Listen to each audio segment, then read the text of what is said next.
नमस्कार। मनवियों में आपका स्वागत है। एक पड़ोसी से आपकी क्या उम्मीदें होती हैं? आप कहेंगे वो सभ्य हो, ज़्यादा ताक झांक ना करे, हमारे विरोधियों को अपने घर में ना बैठाए, और हाँ, झगड़ालू तो बिल्कुल भी ना हो। कम से कम इतना तो हो ही। तो अब इस पड़ोसीपन को देश के रूप में बदल दीजिए। रूस का पश्चिम पड़ोसी यूक्रेन है और यूक्रेन का पश्चिम पड़ोसी यूरोपियन यूनियन के देश हैं, जिसमें ज़्यादातर नाटो संगठन से जुड़े हुए हैं।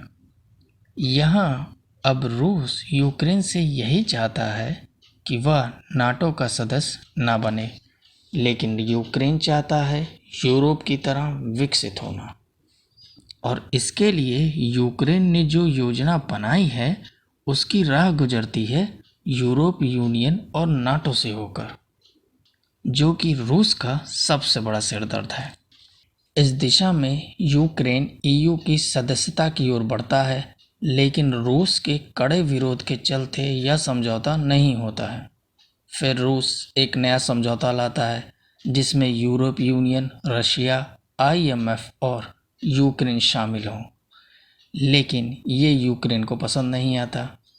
18 फरवरी 2014 यूक्रेन में विद्रोह हो जाता है, जिसमें यूक्रेन के लोग अपने राष्ट्रपति पर रशियन प्रो होने का आरोप लगाते हैं और उनके विद्रोह प्रदर्शन में 88 लोगों की जान चली जाती है।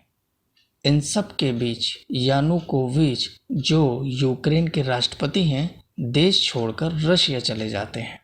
वहीं 23 फरवरी 2014 को यूक्रेन गवर्नमेंट ने एक बिल पास किया जिसमें रूसी सहित अल्पसंख्यक भाषा का दर्जा समाप्त कर दिया, और 27 फरवरी 2014 को रशिया ने क्रीमिया पर हमला कर दिया। उसके बाद 6 मार्च 2014 को क्रीमिया संसद में वोट कराकर क्रीमिया को रशिया का हिस्सा घोषित कर दिया। ये देखकर ईस्ट यूक्रेन के डोनबास क्षेत्र में विद्रोहियों ने सरकारी इमारतों पर कब्जा कर लिया, जिसे फरवरी 2022 में रशिया ने आज़ाद देश के रूप में मान्यता दे दी।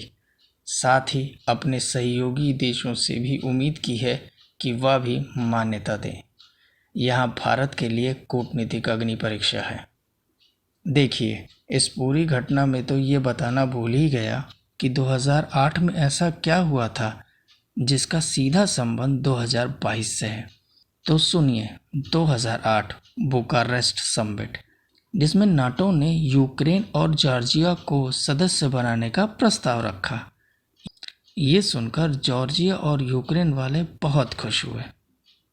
पर रुकिए ज़रा, रशिया ये जानता है कि नाटो बना ही रशिया को मिटाने के लिए है। जॉर्जिया की उत्तरी सीमा रशिया के दक्षिणी सीमा से लगती है। अब जॉर्जिया में नाटो का मतलब रूस पर खतरा। रशिया ने जॉर्जिया पर हमला किया। जॉर्जिया को लगा कि नाटो आएगा बचाने, पर वो नहीं आया। कारण साफ है कि वह सदस्य नहीं है नाटो का। और 5 दिन के युद्ध के बाद जॉर्जिया युद्ध हार गया। अब वर्तमान में इस घटना को जोड़कर देखें तो इतिहास दोहरता नजर आएगा, चाहे वह क्रीमिया हो या यूक्रेन या जॉर्जिया। ये सभी घटनाएं एक जैसी ही हैं। हाँ, बस इसमें नया मोड़ है रशिया पर लगने वाला आर्थिक और सामाजिक प्रतिबंध। इससे एक नई दिशा ज़रूर बनेगी, पर हम इस पर किसी और वीडियो में बात करेंगे। चलिए लौटते हैं अपने पहले संवाद की ओर, जहां हमने कहा था कि आप अपनी पड़ोसी से क्या उम्मीदें रखते हैं। वो सभ्य हो, ज़्यादा ताक झांक न करे, हमारे विरोधियों को अपने घर में ना बैठाए, और झगड़ालू तो बिल्कुल भी ना हो। तो आप लौट जाइए वर्ल्ड मैप की ओर। यहाँ रूस के उत्तर पश्चिम में 3 देश पहले ही नाटो के साथ जुड़े हुए हैं। तो रूस इधर से तो नाटो से घिरा है। वहीं अब दक्षिण पश्चिम में यूक्रेन और दक्षिण में जॉर्जिया नाटो में जाने को आतुर हैं। ऐसे में रशिया लगभग उत्तर से दक्षिण तक नाटो से घिर सकता है। तो यहाँ रशिया की चिंता ध्यान रखने योग्य है। और यहाँ नाटो का मतलब सिर्फ नाटो नहीं है, नाटो की सेना से है।